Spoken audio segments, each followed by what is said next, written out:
Muito bem, senhoras e senhores. No Brasil, quando eu opero na Bolsa de Valores aqui brasileira, eu tenho alguns benefícios, entre eles a compensação de prejuízo em lucros futuros. Essa compensação de prejuízo em lucros futuros tem condições para acontecer. Então tem que estar informado da declaração de imposto de renda, tem que encontrar o verdadeiro prejuízo, enfim, tem um monte de fatores que envolvem. Mas no mundo de criptomoedas, e aí é legal, cara, porque assim, a gente está há alguns anos, né?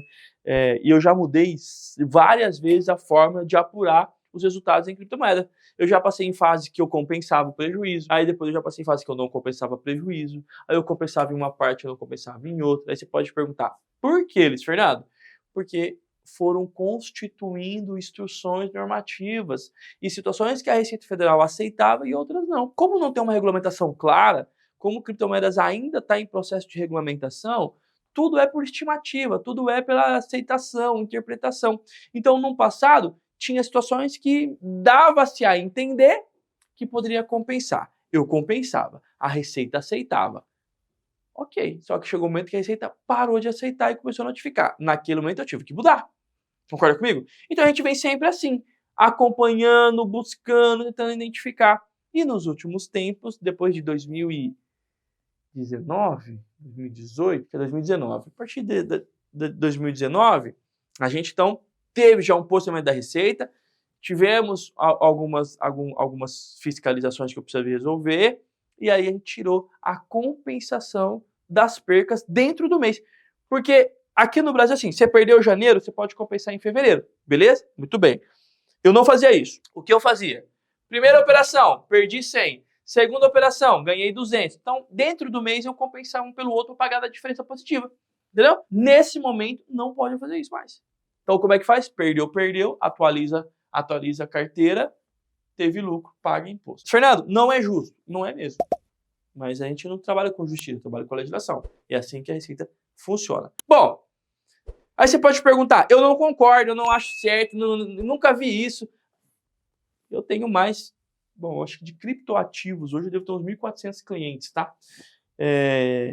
E a gente trabalha com eles e clientes, os meus clientes de criptoativo são só clientes de alto, cara que movimenta muito, tá? Eu só atendo clientes hoje que têm movimentações consideráveis, acima de 30 milhões. Então a gente tem um cuidado maior. Com esses nossos clientes de high ticket, eu tenho que ter essa preocupação. Então, veja bem, por não querer correr risco, a gente fica o tempo todo estudando. Então hoje não é permitido. Ah, Luiz Fernando, mas e aí? Hoje você não pode compensar prejuízo, mas você tem, por exemplo, a isenção de R$35 mil, você tem vários benefícios fiscais que, se for aprovado o texto que está no Senado, a partir de janeiro, não vai ter mais a isenção. Mas adivinha?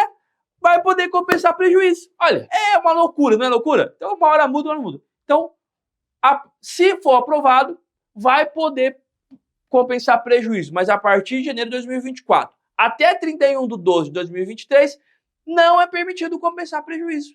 Não é permitido. Seja em cripto, seja em mercado internacional, não é permitido. Somente na Bolsa de Valores aqui no Brasil. Fechou? Fernando, e como é que eu faço o controle? Como é que eu faço então a minha apuração? É como se fosse a cada movimentação uma atualização do fato da sua carteira. Então assim, eu tenho $1.000, por exemplo, que eu vou lá... Eu gosto de trabalhar em dólar, tá? Mas assim, eu tenho uma carteira de mil reais, eu acho que eu vou trazer R$1.000 é mais fácil. R$1.000 de criptoativos, beleza? Aí eu vendo R$200. Então eu comprei a X, vendi a 2X, e nessa venda eu tive prejuízo, tá? O que eu faço com esse prejuízo? Não faz nada.